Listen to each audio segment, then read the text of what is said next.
લીલિયાના ગુંદરણ પાસે બાઇક વાહન પાછળ ઘૂસી જતા બાળક સહિત 3ના મોત. એક જ બાઇક પર સવાર 4 શ્રમિકો ભારે વાહન પાછળ ઘૂસી ગયા, એક ગંભીર રીતે ઇજાગ્રસ્ત, વાહન ચાલક ફરાર. લીલિયા તાલુકાના ગુંદરણ અને ઢાગલા ગામ વચ્ચે ગત રાત્રિએ એક ભયાનક માર્ગ અકસ્માત સર્જાયો હતો.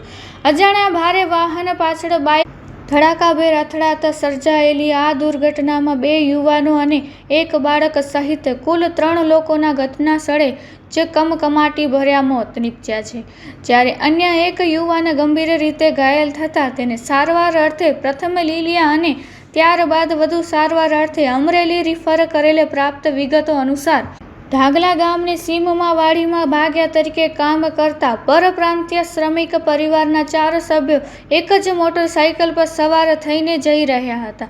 રાત્રિના અંધકારમાં ગુંદરણ અને ઢાગલા વચ્ચે આગળ જઈ રહેલા કોઈ અજાણ્યા ભારે વાહન પાછળ મોટરસાઇકલ ઘૂસી ગઈ હતી. અકસ્માત એટલો ભીષણ હતો કે બાઇક સવાર યુવાનોને સંભાળવાની તક પણ મળી નહોતી. અકસ્માતમાં 12 વર્ષીય માસૂમ બાળકની ખોપડી ફાટી જતાં તેનું સ્થળ પર જ મોત નીપજ્યું હતું. આ અકસ્માતમાં જયેશબરસિંહ ઉંમર વર્ષ 17, હેમરાજ સવેલસિંહ ઉંમર વર્ષ 14, રઈલેશ સવેલસિંહ ઉંમર વર્ષ 12ના મોત નીપજ્યું હતું, ત્યારે સુનિલ સવેલસિંહ ઉંમર વર્ષ 18 ગંભીર ઇજાગ્રસ્ત લીલિયા સિવિલ હોસ્પિટલ અને ત્યારબાદ વધુ સારવાર અમરેલી રિફર કરેલ. આ તમામ શ્રમિકો મૂળ મધ્યપ્રદેશના વતની છે, પરંતુ છેલ્લા 16 વર્ષથી આ વિસ્તારમાં સ્થાયી થઈ ખેત મજૂર કરી પોતાનું ગુજરાન ચલાવતા હતા. એક સાથે 3 યુવાનોના મોતથી પરિવારમાં હૈયાફાટ રુદન ફેલાયું છે.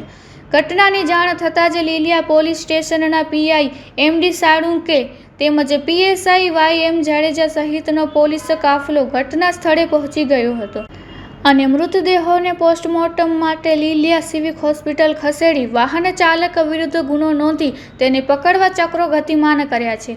રિપોર્ટ બાય સરફરાઝ ખોખર, વીજ પડી, અમરેલી.